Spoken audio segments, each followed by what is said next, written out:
Magsiawit kayo sa Panginoon. Alleluia! Magsiawit sa Panginoon. Purihin ang kanyang pangalan. Ipayag ang dulot niyang kaligtasan. Magsiawit kayo sa Panginoon. Alleluia! Magsiawit sa Panginoon.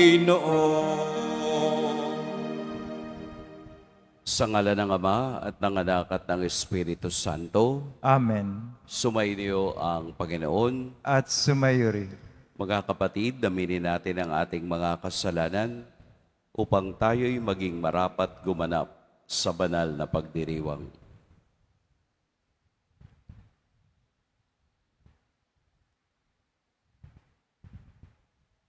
Tayo pong lahat, inaamin ko sa makapangyarihang Diyos at sa inyo mga kapatid, na lubha akong nagkasala sa isip, sa salita at sa gawa at sa aking pagkukulang. Kaya isinasamo ko sa mahal na Birheng Maria, sa lahat ng mga anghel at mga banal, at sa inyo mga kapatid na ako'y ipanalangin sa Panginoong ating Diyos.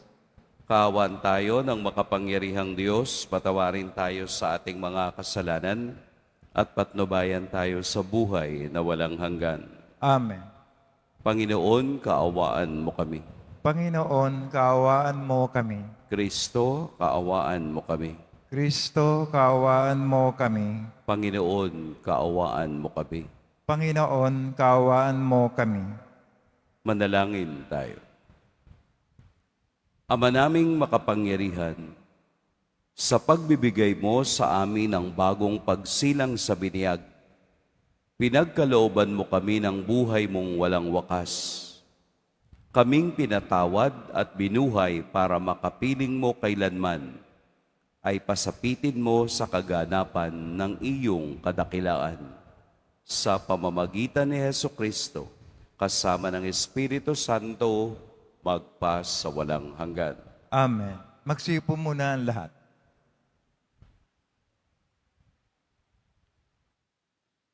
Pagbasa mula sa mga gawa ng mga apostol.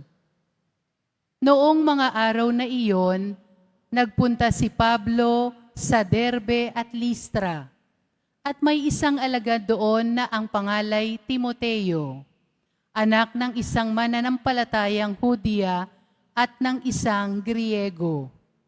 Pinatunayan ng mga kapatid sa Listra at sa Ikonyo na mabuting tao si Timoteo.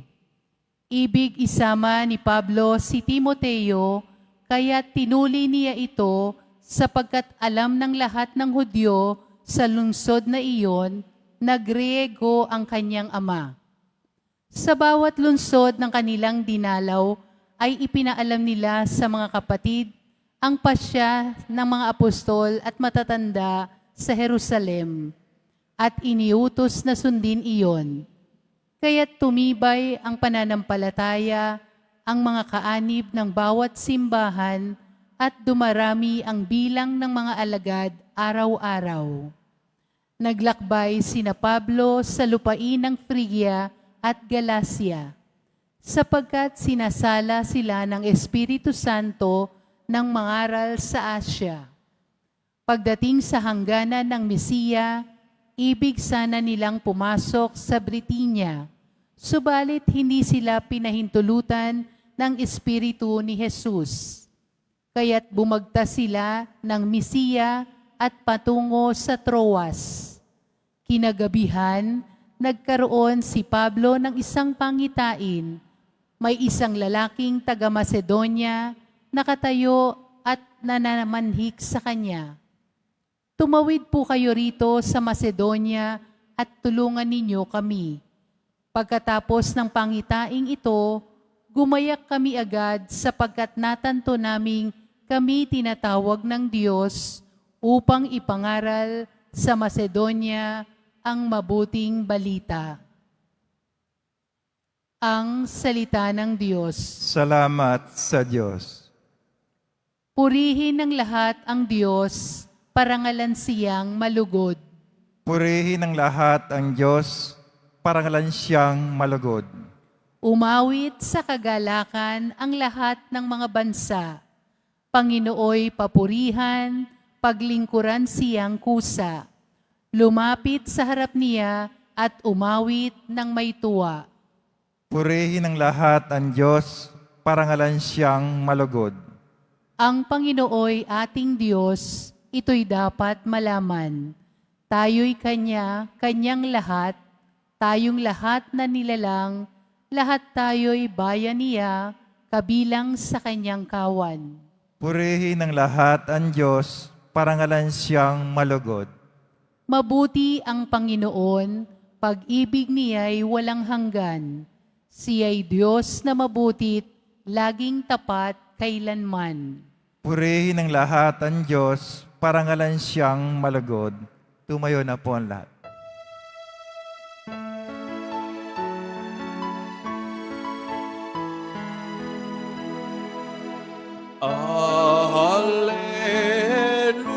Alleluia, alleluia,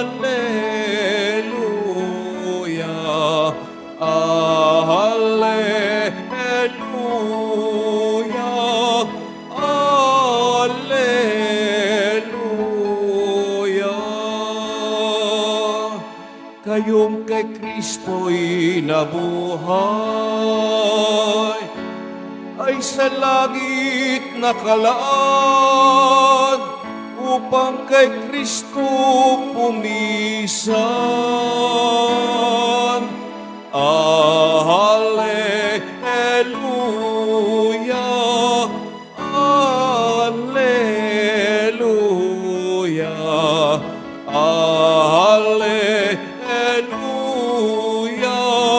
alleluia.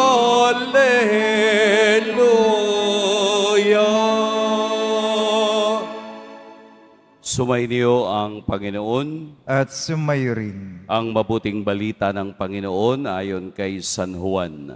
Papuri sa iyo, Panginoon.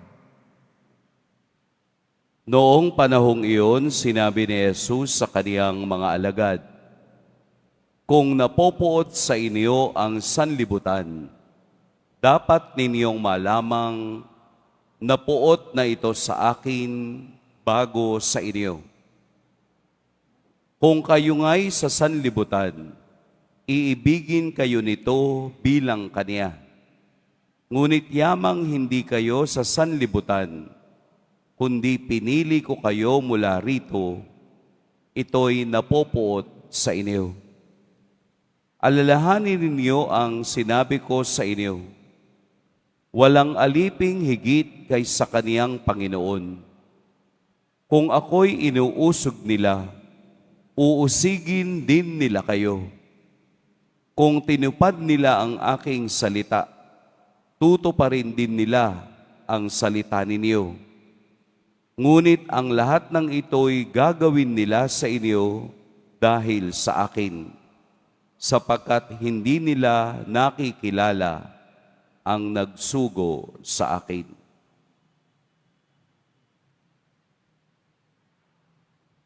Mga kapatid, ang mabuting balita ng Panginoon. Pinupuri ka namin, Panginoong Yesukristo. Magsipo muna ang lahat. Magandang umaga po sa lahat. Maganda yung kanta na pang-Kristiyanong buhay, no? Yung bang maganda ang pagiging Kristiyano. Lagi nilang sinasabi, ang buhay ng Kristiyano ay masayang tunay. Di po ba lagi nating naririnig dun sa mga grupo ng mga charismatic? Hindi naman masama. Hindi naman ito malayo sa pangako ni Kristo na ang ating kasiyahan ay makukumpleto kapag tayo'y namumuhay na kasama niya. Pero bukod sa kasiyahan, bukod sa ligaya ng dulot ng pagiging Kristiyano, alalahanin din natin na mayroon ding kabilang side ng buhay. At ang kabilang side na ito ay ang pagkamuhi o poot ng sanlibutan na narinig natin ngayon sa Ebanghelyo. Kaya medyo kailangan nating isipin kung tayo'y nagrereklamo na sa buhay. Kailangan din nating ilapat ang ating sarili kung ano ba talaga ang pagiging Kristiyano. Maliwanag sa Ebanghelyo ngayon na mayroon talagang kinamumuhian, na mayroon talagang kinapopootan, lalo na't ikaw ay sumusunod at nakikinig kay Kristo. Huwag mong hahayaan o sabihin, Lord, bakit ako may problema? Bakit ako may isang bagay na hindi ko gusto pero nangyayari sa akin? Bakit ako dumadaan sa ganitong estado ng buhay? Bakit ako pumapalya? Bakit ako nagkakasala? Ang lahat ng ito ay bahagi ng buhay.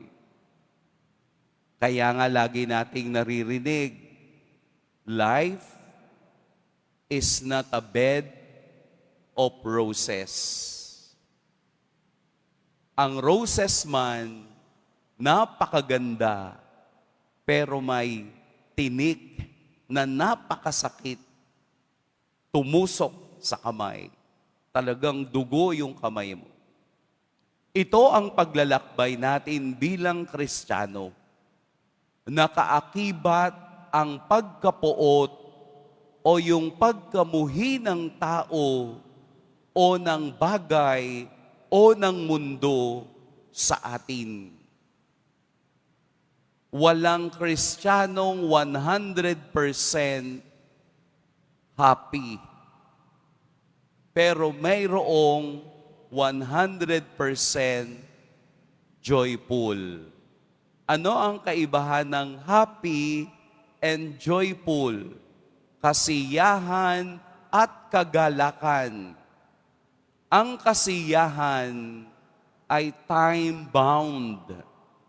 Ang kasiyahan ay emotionally bound. Ibig sabihin, natutuwa ka lang sa isang particular situation and particular time. Tuwang-tuwa ka pag maraming pera. Di po ba?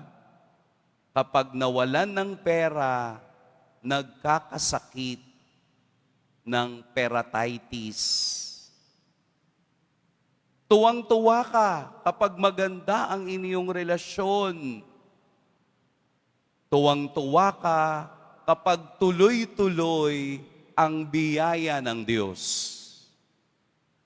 Pero kapag naputol ang lahat ng iyong nararanasan at napalitan ng pagkamuhi o pighati sa buhay, nawawala ang kasiyahan, pumapalit ang galit at katanungan. Ang buhay Kristiyano ay hindi tungkol lamang sa pagiging masaya, kung hindi pagiging maligaya. Dahil ang kaligayahan, anuman ang sitwasyon ng buhay, ay hindi nawawala at hindi nakukuha ni numan.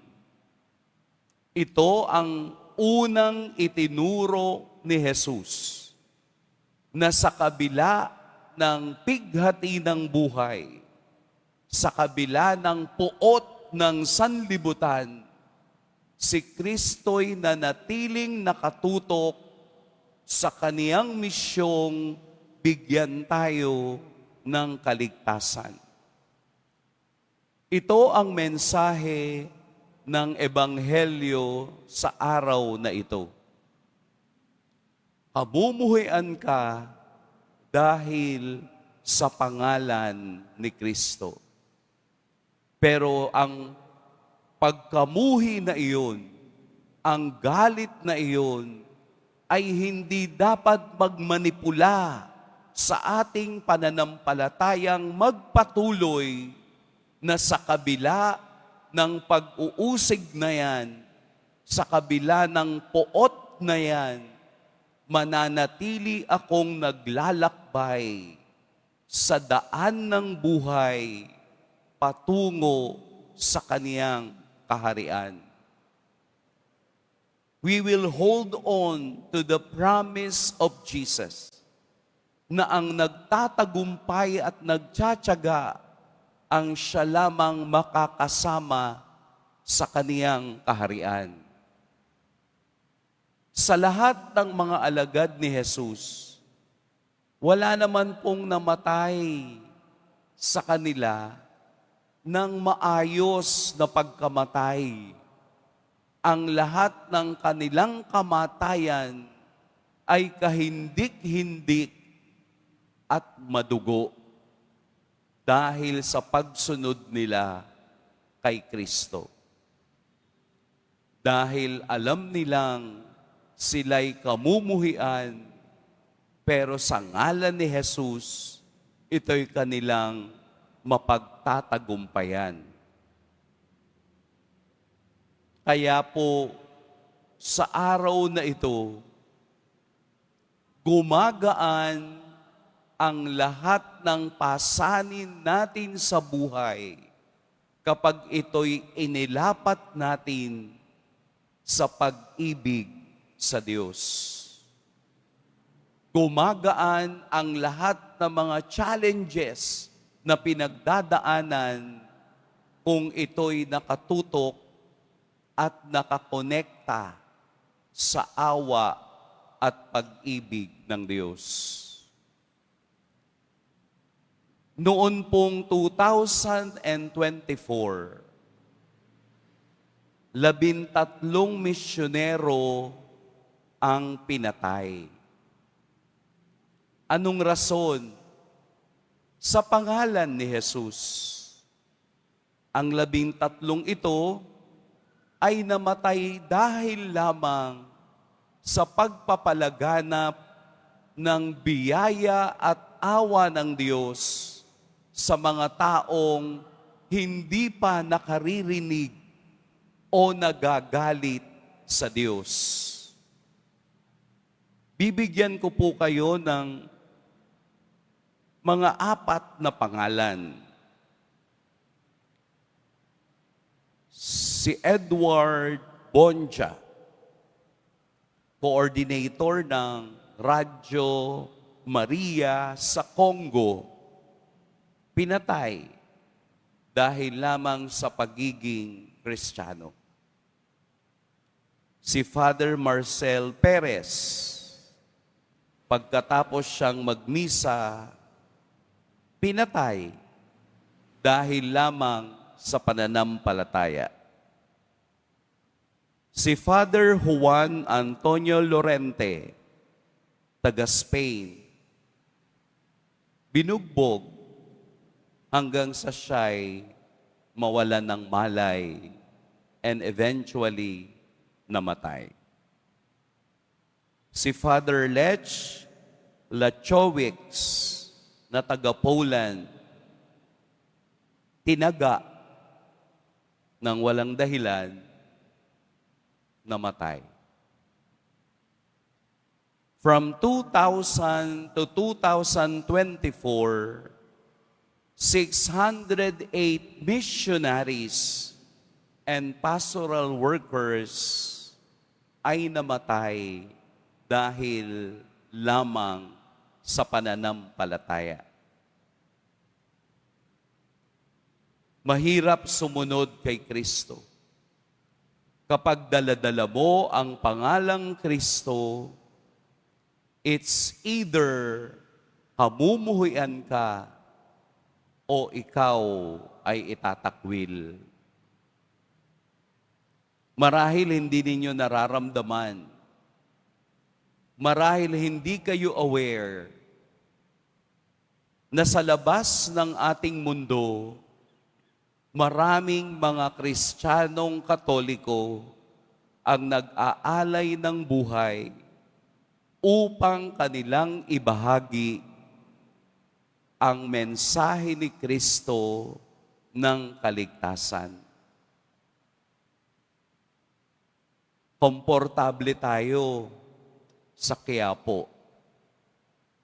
Komportable tayong umuupo, nagsisimba, umaalis. Pero maraming Kristiyano ang kinamumuhian at pinapatay sa ngalan ni Kristo. Bakit tayo komportable? Bakit parang okay lang sa atin? Sapagkat ang kanilang dugo ang idinidilig sa simbahan upang tayo'y maging malaya sa ating pananampalataya. Ang kanilang dugo ang nagpapatatag sa atin upang tayo'y makasamba sa Diyos nang walang kinatatakutan. Ang dugo ng mga martir ang siyang tubig na nagbibigay sa atin ng lakas upang patuloy tayong maging matatag at sumamba sa tunay na Diyos. Sapagkat ang mga taong ito ay willing victim ng kaniyang pagmamahal. Bilang bahagi natin sa kanila, patuloy nating ipanalangin ang lahat ng misyonerong nagdadala ng presensya ng Diyos sa lahat. Patuloy nating ipagdasal ang bawat isa na sana'y maging matatag sa buhay pananampalataya at buhay Kristiyano. Ipagdasal natin na ang pag-uusig ay bahagi ng buhay na kailangang maging malinaw kung bakit tayo sumasampalataya sa Diyos sa araw-araw. Tayo rin po ay mayroong personal na pag-uusig na galing sa iba. Sana wag po tayong palaging nakatingin sa ibang bagay. Tingnan natin ang mensahe ni Kristo sapagkat ang tunay na sugo niya ay hindi na lumilingon pa kung hindi patuloy na maglalakbay anuman ang sumapit sa buhay na mayroong kagalakan. Rejoice in the Lord always, and I say it again, rejoice. Sabi ni Saint Paul, magalak tayo sa ating buhay sa kabila ng paghihimagsik ng mundo laban sa Kristiyano. Pagpalain tayo ng poong may kapal. Tumayo na po ang lahat.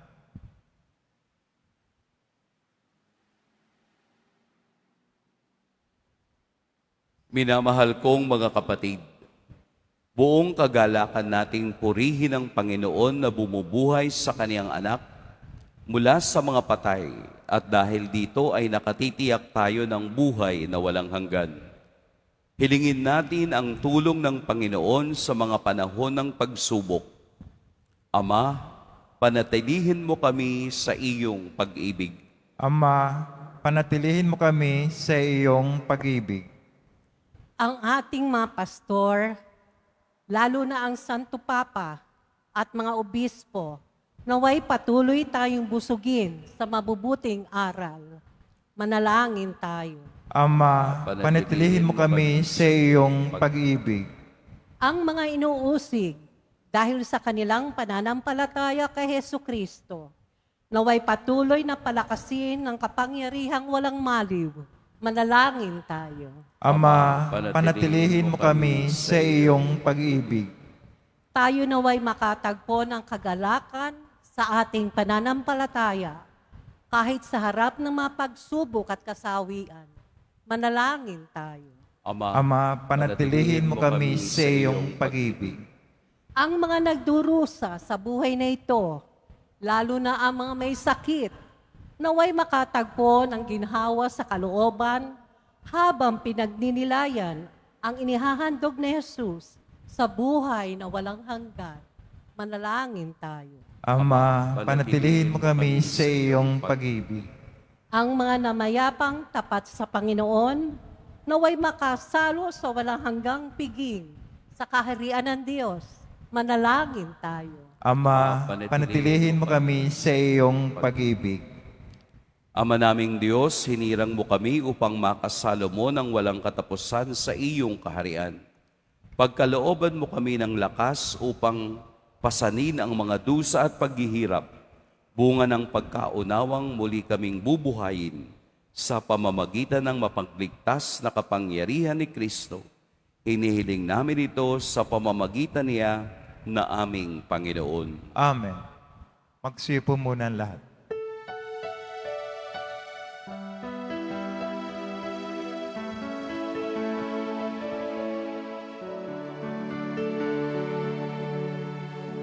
Salamat sa iyo, aking Panginoong Diyos. Ako'y inibig at inangking labo. Ang tanging alay ko sa'yo, aking Ama, ay buong buhay ko, puso at kaluluwa, di makaya ng maipagkaloob. Mamahaling iyas, ginigintong nilokob ang aking dalangin. O Diyos ay tanggapin ang tanging alay ko, naway gamitin. Ito lamang, Ama, wala nang iba pa akong hiniling. Tumayo na po ang lahat. Madalangin kayo mga kapatid upang paghahain natin ay kalugdan ng Diyos amang makapangyarihan. Tanggapin nawa ng Panginoon itong paghahain sa iyong mga kamay, sa kapuri niya at karangalan, sa ating kapakinabangan, at sa buong sambayan ng banal.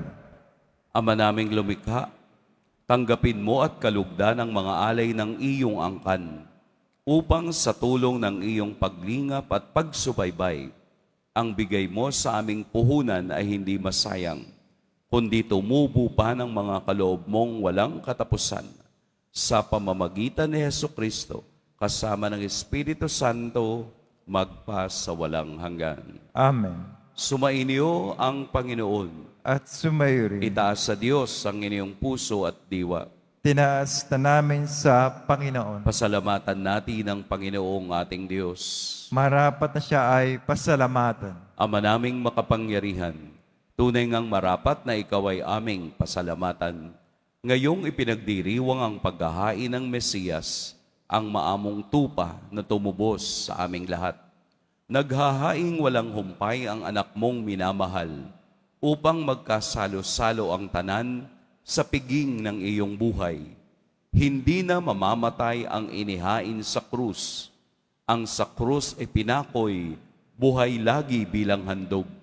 Kaya kaisa na mga anghel na nagsisiawit ng papuri sa iyo, nang walang humpay sa kalangitan, kami nagbubunyi sa iyong kadakilaan. Santo, Santo, Santo, Panginoon Diyos ng mga hukbo, napupuno ang langit at lupa ng kadakilaan mo.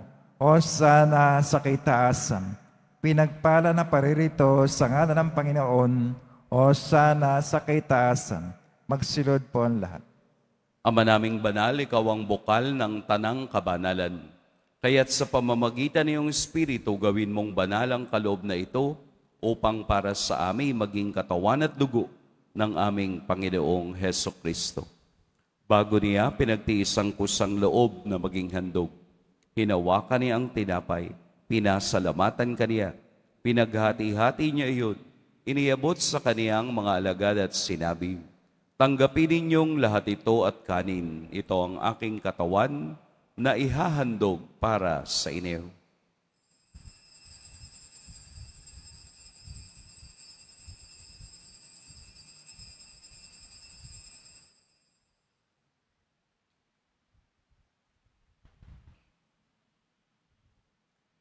Gayun din naman, noong matapos ang hapunan, hinawakan niya ang kalis, muli kaniyang pinasalamatan, inabot niya ang kalis sa kaniyang mga alagad at sinabi, "Tanggapin ninyong lahat ito at inumin. Ito ang kalis ng aking dugo, ng bago at walang hanggang tipan, ang aking dugo na ibubuhos para sa inyo at para sa lahat, sa ikapagpapatawad ng mga kasalanan. Gawin ninyo ito sa pag-alala sa akin."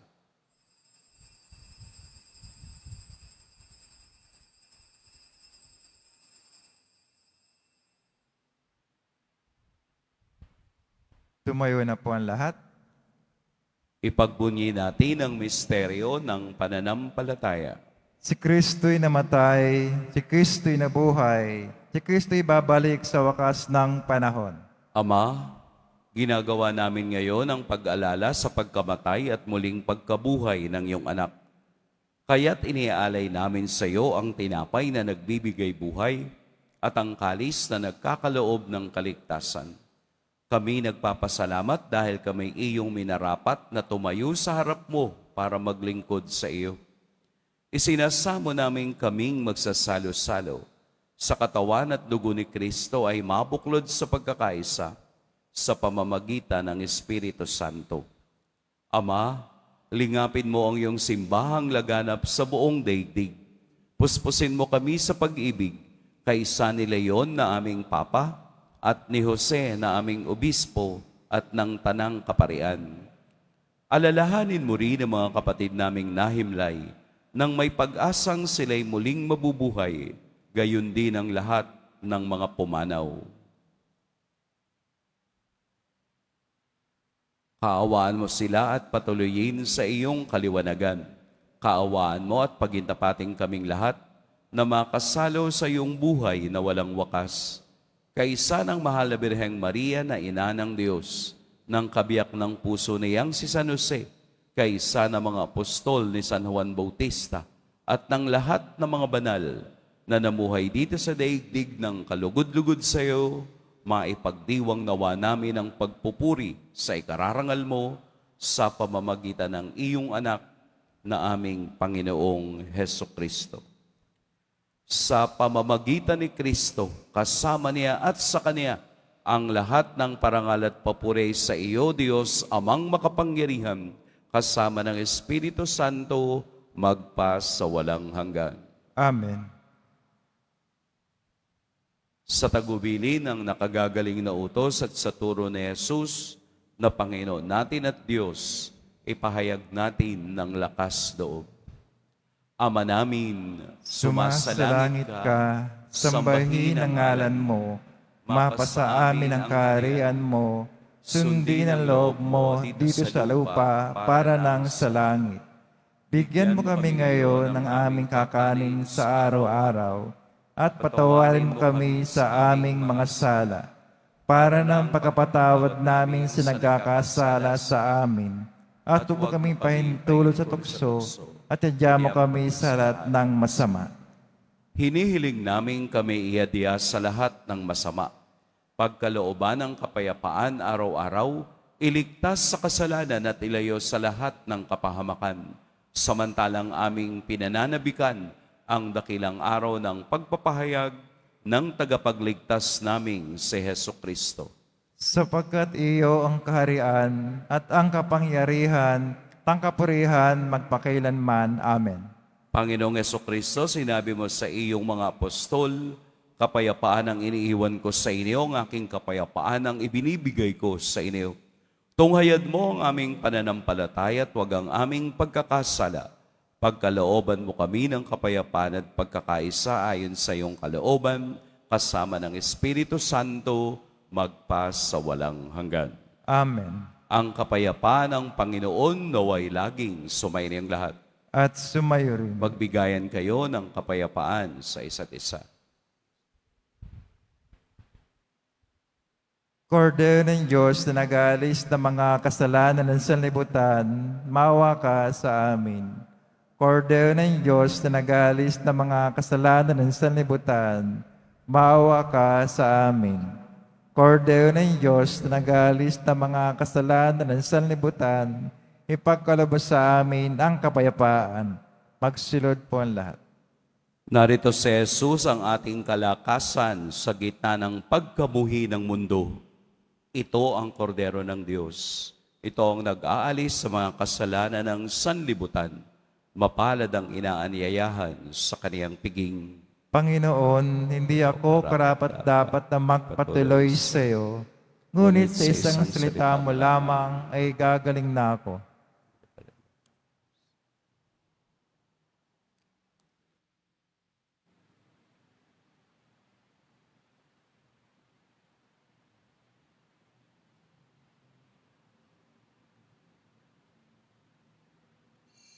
Para sa lahat ng tatanggap ng banal na komunyon, sasagot po tayo ng amen, tagkasabi ng pare o lay minister ng katawan ng Kristo.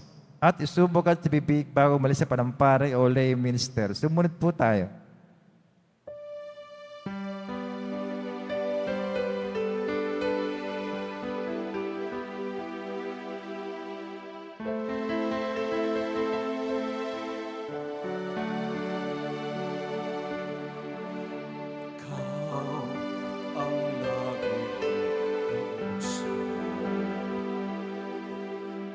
Ikaw ang laging tinatawag. Gabay ka ng bawat pangarap, lakas ng bawat pagsisikap. Ikaw ang tunay na kaibigan. Ginto ang puso't kalooban. Ngunit hindi lahat ay may alam na Kristo ang iyong pangalan. Kristo, Kristo, bakit minsan ka lang nakikilala? Kapag nakadama ng dusa't pangamba, tinatawagan ka, sana'y maawa ka. Kristo, Kristo, kulang pa bang pag-ibig na dulot mo? Bakit ba ang mundo ngayon'y gulong-gulong? Anong dapat gawin? Kami tulungan mo. Ikaw ang lagi kong kausap. Ikaw ang laging tinatawag. Gabay ka ng bawat pangarap, lakas ng bawat pagsisikap. Ikaw ang tunay na kaibigan. ginto ang puso't kalooban. Ngunit hindi lahat ay may alam na Kristo ang iyong pangalan. Kristo, Kristo, bakit minsan ka lang nakikilala? Kapag nakadama ng dusa't pangamba, tinatawagan ka, sana'y maawa ka. Kristo, Kristo, kulang pa bang pag-ibig na dulot mo? Bakit ba ang mundo ngayon'y gulong-gulong? Anong dapat gawin? Kami tulungan mo, Kristo, Kristo ng buhay ko.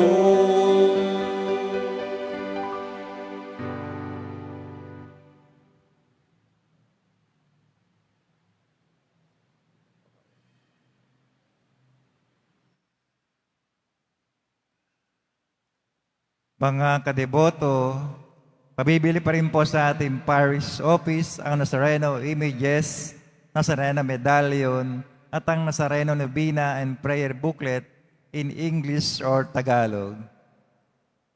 Nihandog po ng programang Home Base Plus ang mga kwento ng Himala ng Poong Jesus Nazareno. Ito po ay mga dokumentaryo sa mga buhay na binago ng ating Nuestro Padre Jesus Nazareno. Mapapanood po ito bukas, linggo, sa ganap na ika-6 ng umaga sa GMA 7. Gayon din para sa mga may nais magbahagi ng kanilang mga kwento ng Himala ng Nazareno, mangyari mag-email sa himala-ng-nazareno@gmail.com. Inaanyahan po ang lahat na subaybay. Pagkatapos ng misa, wiwisikan po ang lahat ng banal na tubig. Pinakikiusapan ng lahat na manatili lamang muna sa inyong mga lugar. Tanging sa Quezon Boulevard o sa plaza sa naman lamang ang labasan ng lahat. Sumunod po tayo. Maraming salamat po sa inyong pagdalaw at pagsisimba sa Basilica Menor at Pambansang Dambana ni Jesus Nazareno. Tumayo na po ang lahat. Manalangin tayo.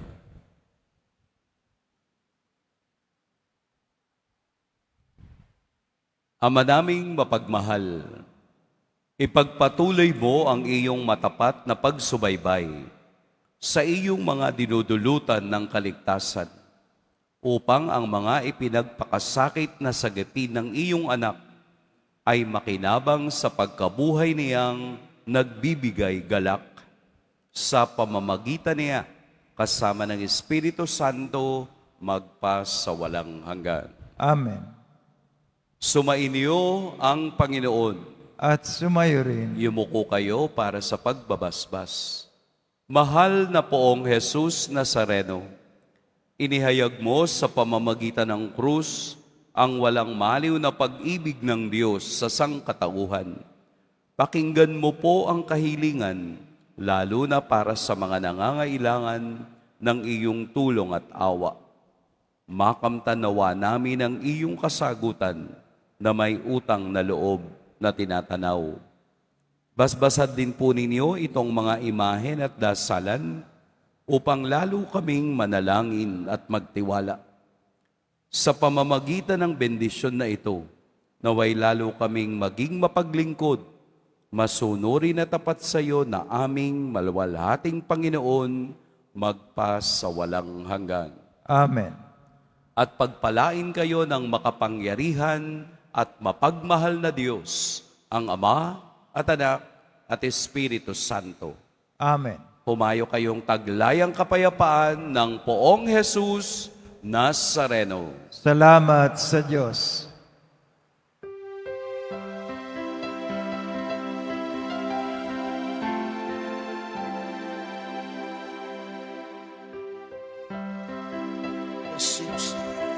Nazareno, sinasamba ka namin, pinipinto ka namin, aral mo ang aming buhay at kaligtasan, Nuestro Padre Jesus Nazareno, iligtas mo kami sa kasalanan ng krus mong kinamatayan ay sagisag ng aming kaligtasan. Nuestro Padre Jesus Nazareno, dinarangal ka namin. Nuestro Padre Jesus Nazareno, pinulwalhati ka namin. Nuestro Padre Jesus Nazareno, dinarangal ka namin. Nuestro Padre Jesus Nazareno, pinulwalhati ka namin.